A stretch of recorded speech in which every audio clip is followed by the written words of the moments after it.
이스라엘 민족이 드디어 가나안 땅에 들어가서 가나안 땅을 차지하는 이야기를 오늘 살펴보게 됐습니다. 하나님께서는 이스라엘 민족에게 가나안 땅을 주셔서 그래서 여리고성을 차지하는 것을 시작으로 해서 이 가나안 땅을 차지하게 되었는데요. 이렇게 이스라엘 민족이 가나안 땅을 차지하는 데에는 여러 가지 의미가 있을 것입니다.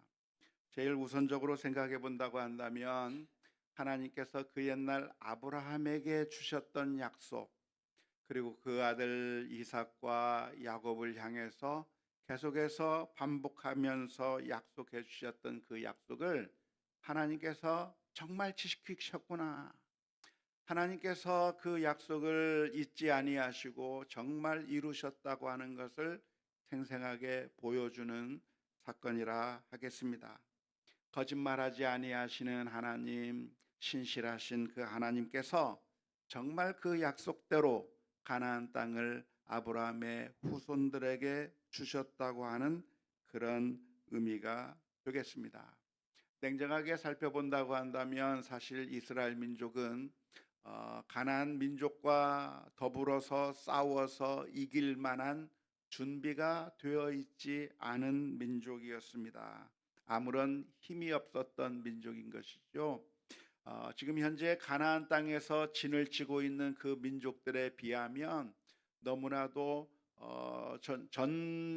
전술적으로 또는 전력을 본다고 한다면 그만큼 큰 국력을 가지고 있었던 것은 아닌데, 하나님의 놀라운 은총으로 하나님의 그 인도하심으로 이스라엘 민족이 쉽게 여리고성을 차지하고 또 다른 성들을 차지하는 것이 가능하게 되었는데요. 이것이 어떻게 가능하게 됐는가? 인간편의 연약함이 전혀 문제가 되지 않았던 것이죠. 하나님께서 우리들의 연약함에도 불구하고 하나님의 뜻을 이루어 나가신다 하는 것을 생생하게 보여주는 것이 바로 가나안 땅을 차지하는 모습이라고 하겠습니다.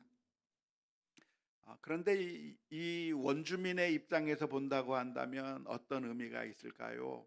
가나안 땅에 이미 정착해서 몇백 년 동안 살고 있었던 이 가나안 민족 원주민의 입장에서는 이것이 어떤 의미일까요? 그것은 바로 하나님께서 그들의 죄를 심판하셨다고 하는 의미입니다. 어느 날 잘 살고 있는데 정말 날벼락을 맞은 것처럼 억울하게 자신들의 땅이 빼앗겨 버린 그런 억울한 입장이 아니라, 사실 영적으로 본다고 한다면 이렇게 여리고성이 무너진 것, 그리고 가나안 민족들이 무너졌다고 하는 것, 이 모든 것들은 사실 그들의 민족의 죄가 너무나도 심해서 하나님께서 그들을 심판하셨다고 하는 그런 의미라고 하는 것을 이해할 필요가 있습니다. 하나님은 어떤 하나님이십니까? 하나님은 누군가 죄를 지으면 심판해버리고 끝내버리시는 그런 하나님이 아니라, 하나님은 어떤 하나님이신가? 길이 참으시는 하나님. 죄악을 범해도 당장 심판하지 아니하시고 참고 또 참고 또 참고 하면서 회개할 기회를 주시고 회개하기를 기다리시는 하나님이라고 할 수 있는데요. 그 하나님께서 참고 또 참고 또 참으셔도 더 이상 참을 수 없을 만큼 그들의 죄가 너무나도 심각해서 이제는 하나님께서 심판하지 아니할 수 없는 그런 지경에까지 이르렀기 때문에 하나님께서 이제는 이스라엘 민족을 들어 쓰셔서 그 가나안 민족을 심판하신 것이라고 이해할 수가 있겠습니다. 이것은 단순히 가나안 민족에게만 해당되는 이야기가 아닙니다. 누구에게도 해당이 되죠? 이스라엘 민족에게도 해당되는 이야기입니다. 이스라엘 민족이 가나안 땅에 잘 정착하고 살고 있었지만, 그러나 계속해서 이스라엘 민족들이 죄를 짓고 하나님을 배반하고 정말 타락이 심각해져 버려서 더 이상 하나님께서 참으실 수 없을 때 이제는 누구를 들어서 이스라엘 민족을 심판하십니까? 바벨론 민족을 들어서 심판하시는 거죠. 저 바벨론 민족도 좋은 민족은 아니지만 그들도 악한 민족이기는 하지만 하나님께서 그 바벨론 민족을 하나님의 사자처럼 사용하셔서 하나님의 도구처럼 사용하셔서 이스라엘 민족을 심판하시는 이야기가 나중에 기록되어 있는데요. 그와 마찬가지로 이 가나안 민족이 멸망한 것은 그냥 어쩌다 보니까 재수 없어서 어쩌다 보니까 억울하게 잘 살고 있었는데 이렇게 망하게 된 것이 아니라 사실은 참고 참고 또 참다가 그들의 죄악이 차고 넘치고 흘러서 더 이상 견딜 수 없을 때 하나님께서 이스라엘 민족을 들어쓰셔서 심판하셨다고 하는 것을 이해해야 할 것이라고 믿습니다. 그런데 그렇게 이스라엘 민족이 쳐들어와서 결국 망할 수밖에 없었던 그 가나안 민족들, 특별히 여리고성 이야기를 우리가 살펴보게 되었는데요. 그 여리고성에서 모두가 다 망해가 버릴 때 유일하게 살아남은 사람이 있었습니다. 유일하게 살아남은 그 가정이 있었는데요. 바로 그 가정이 누군가? 오늘 우리가 살펴볼 라합이라고 하는 여인과 그의 가족들은 이스라엘 민족의 공격 가운데 죽임을 당하고 멸망을 당한 것이 아니라 그 가정만은 살아남았다고 하는 것을 오늘 우리가 살펴보려고 하는 것이고요.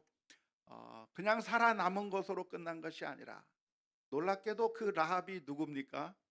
다윗 왕의 조상이 되었고 예수님의 조상이 되는 망할 수밖에 없는 가나안 민족이었던 라합이 놀라운 구원의 은총을 누리게 된 이 엄청난 이야기를 오늘 우리가 함께 살펴보려고 합니다.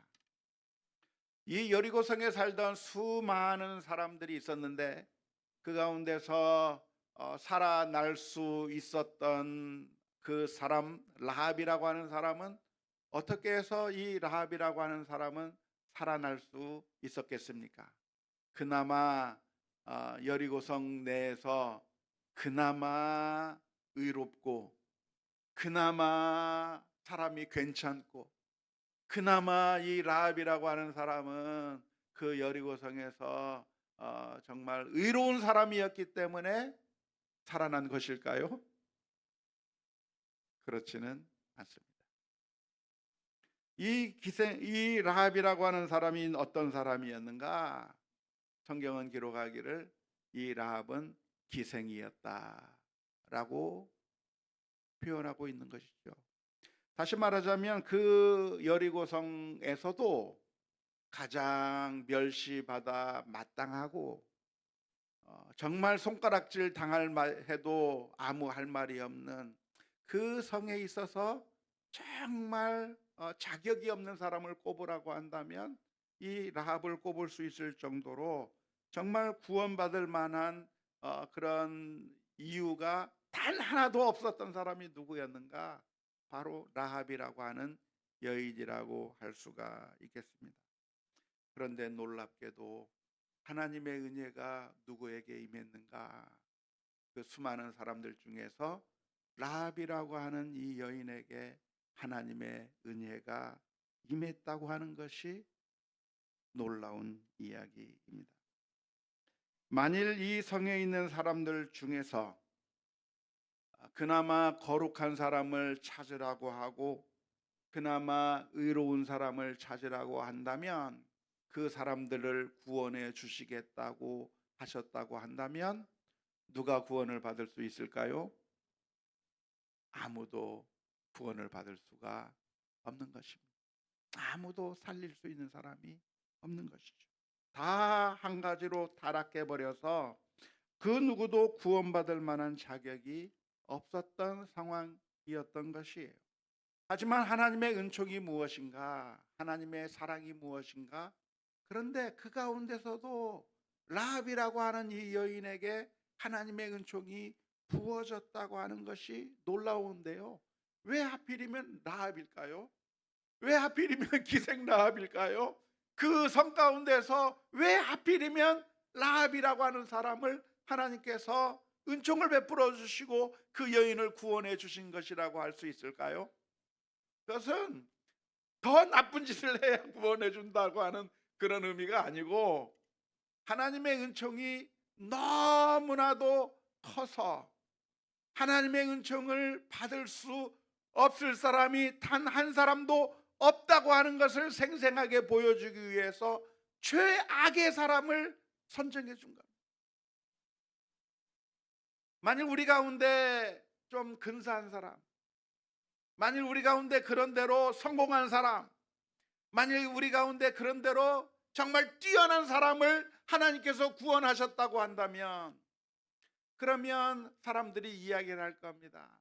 맞아, 저 사람은 그래도 좀 나은 사람이지, 그러니까 구원을 받았지. 맞아, 저 사람은 그런 대로 똑똑한 사람이야, 그런 대로 거룩한 사람이야, 그런 대로 의로운 사람이야, 그러니까 구원을 받았지.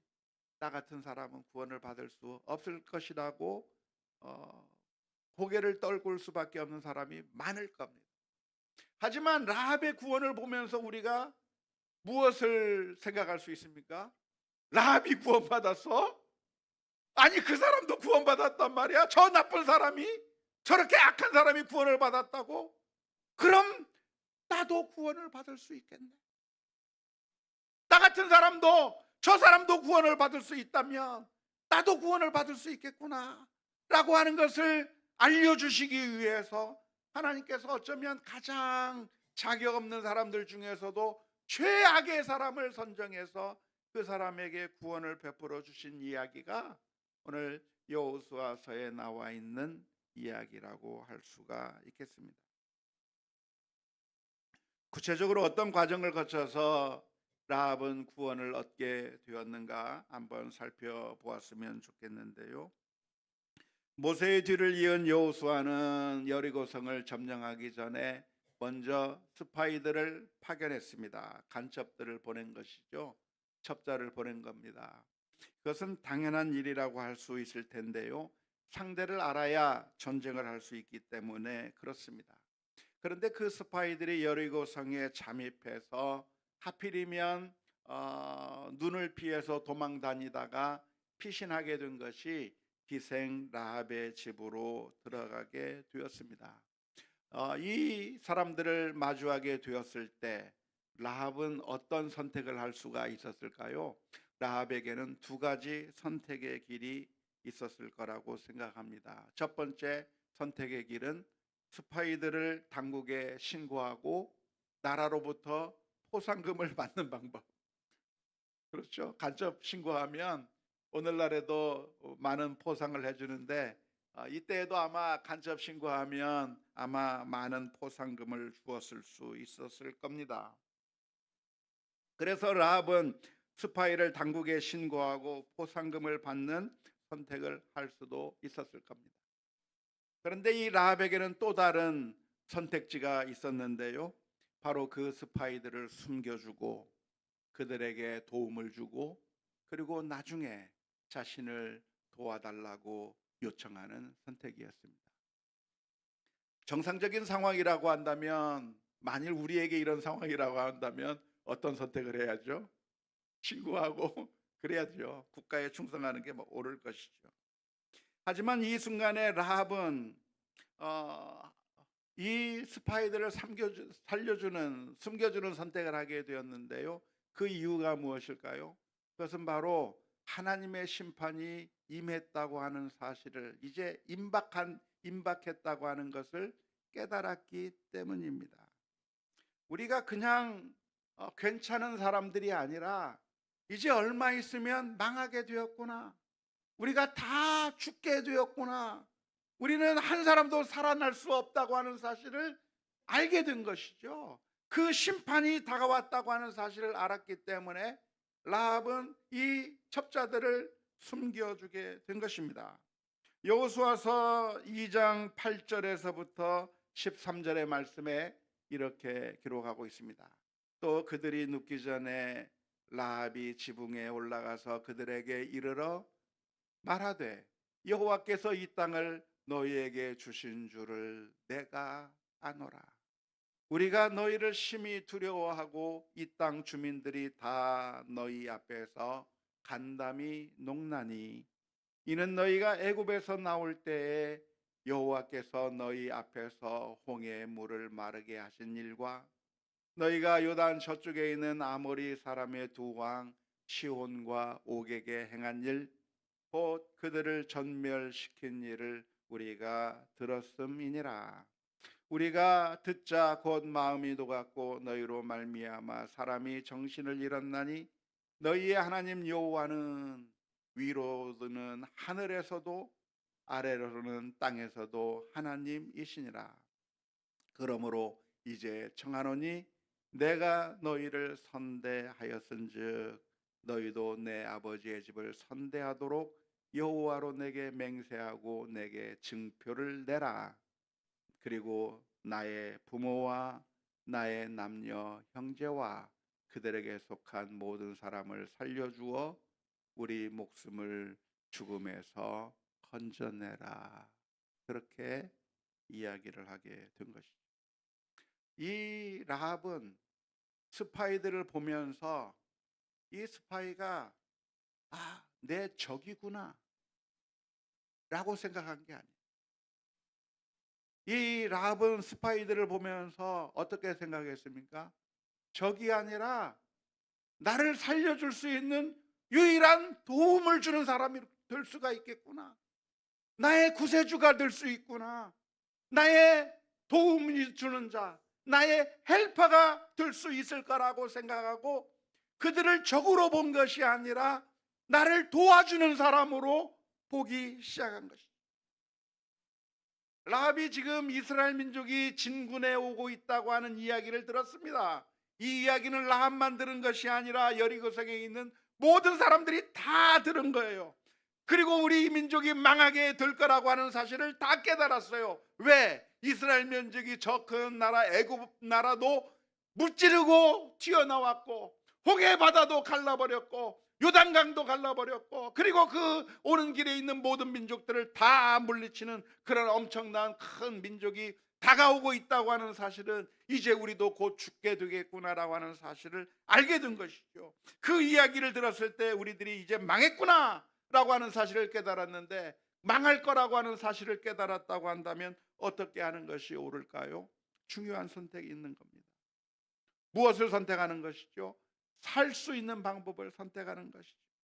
라합은 그래서 스파이를 살리고 그들에게 도움을 요청했는데 그 스파이들을 보면서 그 스파이들이 내 적이 아니라 나를 죽이는 사람이 아니라 나를 살리는 사람으로 바라보게 된 겁니다. 놀랍게도 이 스파이들이 라합에게 구원을 약속하게 된 것이죠. 이제 곧 전쟁이 일어나게 될 텐데 하나님의 심판이 임하게 될 텐데 너희 집에 빨간 줄을 매달아 놓으면, 붉은 줄을 매달아 놓으면 그러면 우리가 공격하러 와서 이 집을 살려주겠다고 그랬습니다. 왜 빨간색 줄일까요? 붉은색 줄을 매단 이유가 뭘까요? 그냥 눈에 잘 띄는 색이니까 그렇게 한 겁니다. 눈에 잘 띄는 색을 띄게 달아 놓아서, 그래서 그 심판의 날에, 전쟁의 날에 목숨을 건지라고 이야기한 것이죠. 결국 나중에 이스라엘 민족이 여리고성을 무찌르게 될 때에 라합의 가정은 이 붉은 줄을 매 놓았기 때문에 구원을 받고 이스라엘 민족 가운데 들어가게 되었고 결국 믿음의 조상 안으로 들어가게 된 것이죠. 이 이야기를 보면서 저는 어떤 생각을 했냐면 그 옛날 이스라엘 민족이 유월절을 지냈던 그 밤과 비슷하다, 아주 유사하다고 하는 사실을 생각해 볼 수가 있었습니다. 그 옛날 하나님의 사자가 애굽 전역을 돌아다니면서 초태생들을 죽이러 다닐 때 이스라엘 민족은 하나님의 말씀을 들었습니다. 너희 집에 양을 잡아서 문설주에 피를 발라서 그래서 그 죽음을 피하라.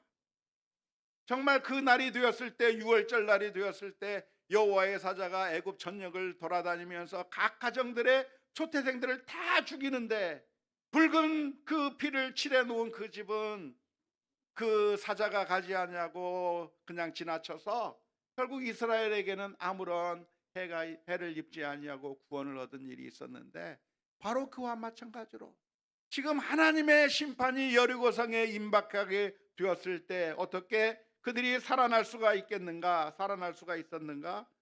그들이 라합의 가정이 붉은 줄을 매달아 놓아서 살아나게 되었다고 하는 이야기가 오늘 본문의 이야기입니다. 아주 이 이야기는 지금으로부터 아주 오래된 이야기인데요. 그런데 사실 이 이야기를 통해서 오늘 우리들이 발견해야 될 것이 있습니다. 그것은 바로 우리들의 이야기를 말해주고 있기 때문인데요. 오늘 우리가 이 본문에서 볼 수 있는 것처럼 우리가 깨달아야 될 것이 있다고 한다면 무엇일까요? 그것은 우리에게 소망이 없다고 하는 사실입니다.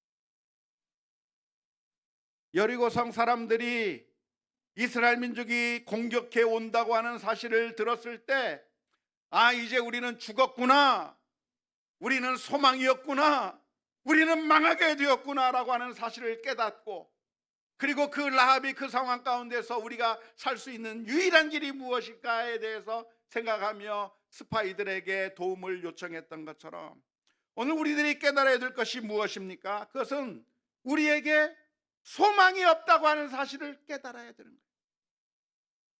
내게 소망이 없다고 하는 사실을 깨닫는 게 소망을 발견하는 첫 걸음이 되는 겁니다.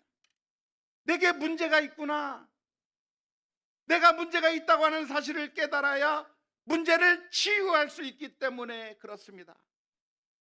나는 문제가 없는데 이 세상이 문제야, 나는 괜찮은데 내 주변에 있는 모든 환경이 문제야 라고 생각하는 사람이 있다고 한다면 그 사람은 아무런 소망이 없습니다.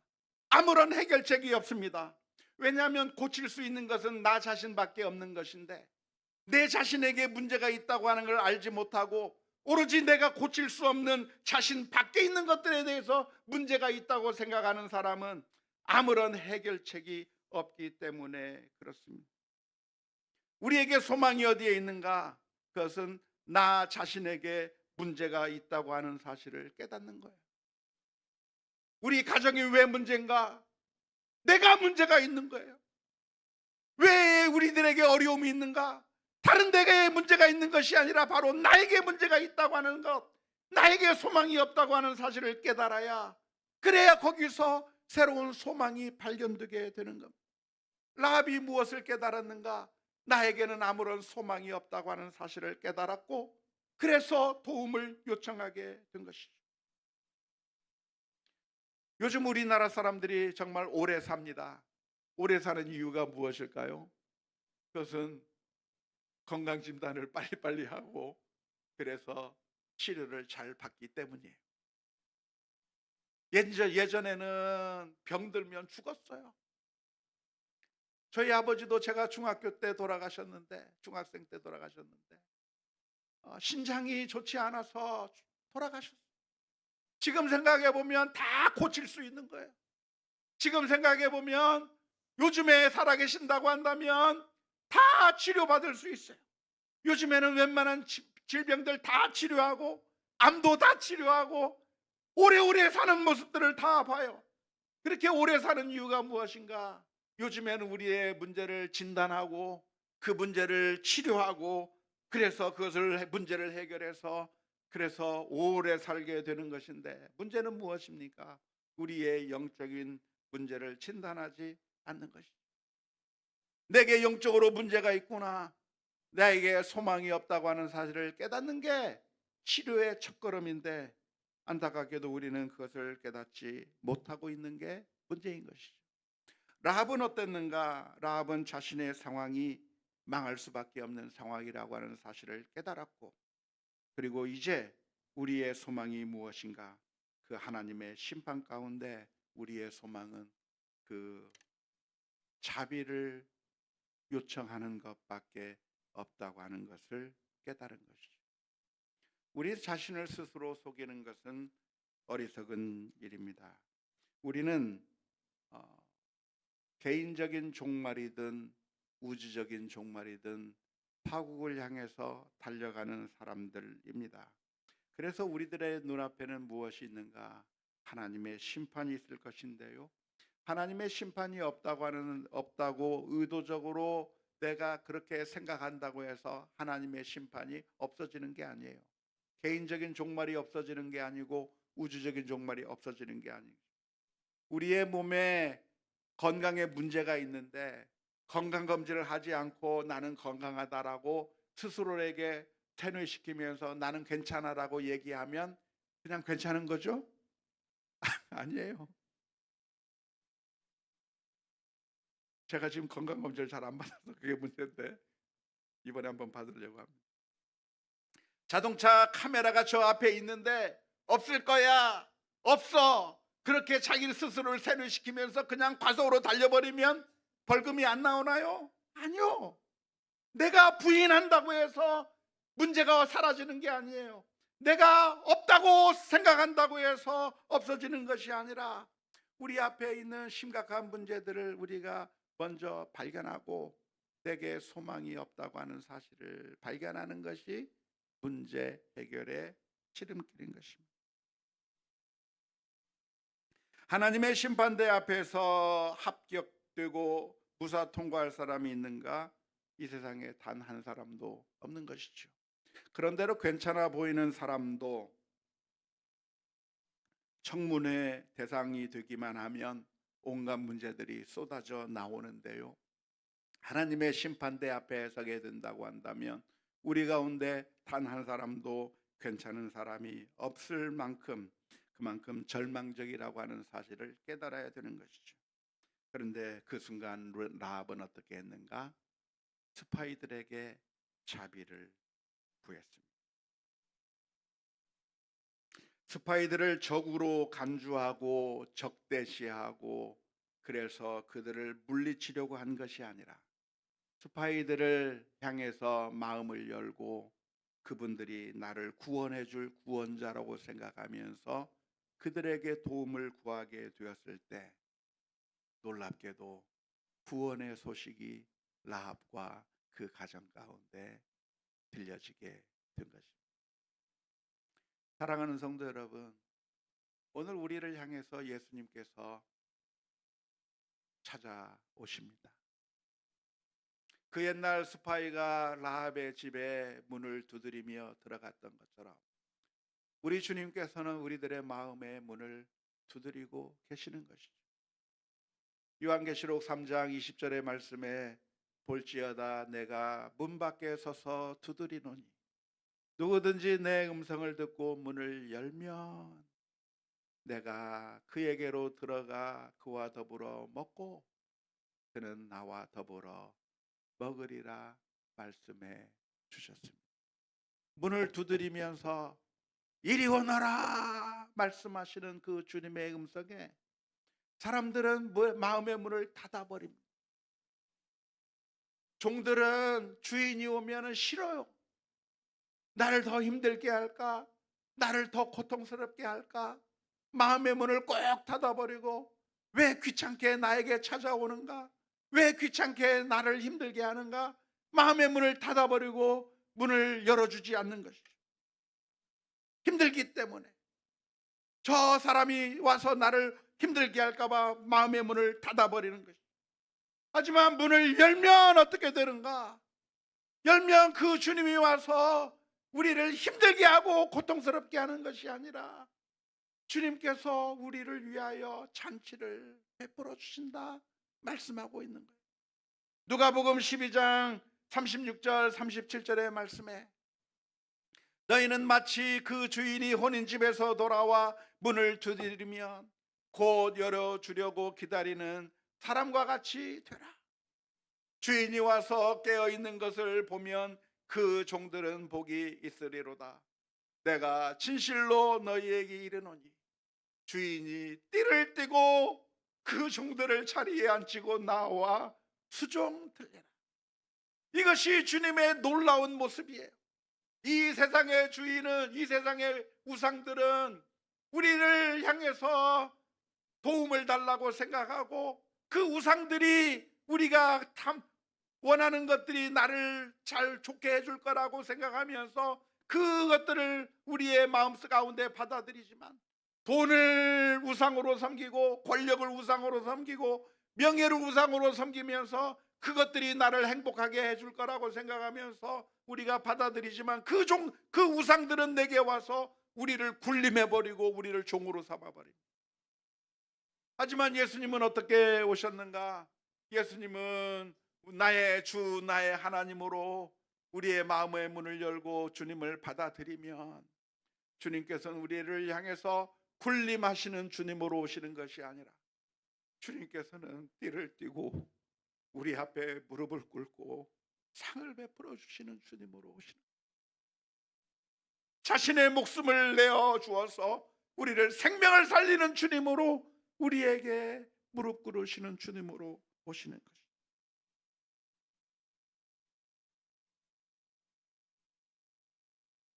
안타깝게도 수많은 사람들은 주님을 적으로 생각했습니다. 헤롯 왕은 예수님이 태어났을 때 예수님을 죽이려고 달려들었고, 바리새인들은 예수님을 보면서 비난하기 시작했고, 예수님의 고향 사람들은 예수님을 무시했고, 빌라도는 예수님을 십자가에 처형해 버린 것이죠. 하지만 우리의 소망이 어디에 있는가? 사실은 심판하시는 그 하나님이 우리에게 심판자만이 아니라 우리에게 은총을 베풀어 주시는 사랑의 하나님이라고 하는 사실을 기억할 수 있기를 주님의 이름으로 축원합니다. 하나님은 어떤 하나님이십니까? 죄인들을 심판해 버리고 끝내버리시는 하나님이 아니라 세상을, 우리들을 사랑하신 하나님이십니다. 요한복음 3장 16절 말씀에 하나님이 세상을, 우리들을 이처럼 사랑하사 독생자를 주셨으니 이는 저를 믿는 자마다 멸망하지 않고 영생을 얻게 하려 하심이니라. 그래서 예수님을 우리 위에 내어주셨고, 그 예수님을 믿는 자마다 살아날 수 있게 하신 것이죠. 스파이들이 이야기를 합니다. 이제 곧 전쟁이 있을 건데 빨간 줄을 매달아 놓으면 이 집을 멸하지 아니할 거다. 구원자로 올 거다 말씀해 주고 계시는 것이죠. 하나님께서 우리에게 해주신 약속도 마찬가지입니다. 그 아들 예수 그리스도를 마음속에 영접하라.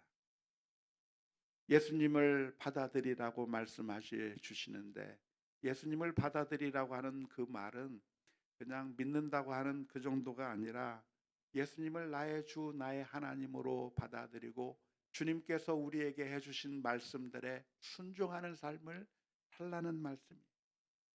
우리 주님께서 우리에게 해주시는 말씀은 우리를 살리는 말씀이에요.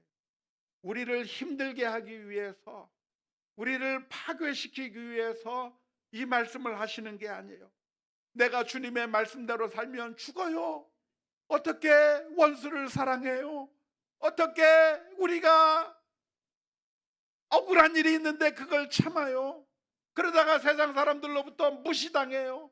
주님의 말씀을 들으면 우리가 망할 것만 같은데 아니에요. 그 하나님의 말씀을 우리가 외면해 버릴 것이 아니라 적으로 생각할 것이 아니라, 그 옛날 라합이 스파이들을 보면서 적이 아니라 나를 구원할 구원자로 받아들이고 그 스파이들을 영접해 주었던 것처럼, 하나님의 말씀을 우리가 그대로 받아들일 때 그 말씀이 우리를 파괴하는 것이 아니라 살리는 것이고, 하나님의 은총이 우리를 살리는 그 놀라운 은총이 된다고 하는 사실을 기억하면서, 오늘 또 저와 여러분들이 하나님의 말씀 앞에 우리 주님의 그 은총을 받아들이며 믿음으로 승리해 나가는 하나님의 귀한 백성들이 다 될 수 있기를 주님의 이름으로 축원합니다.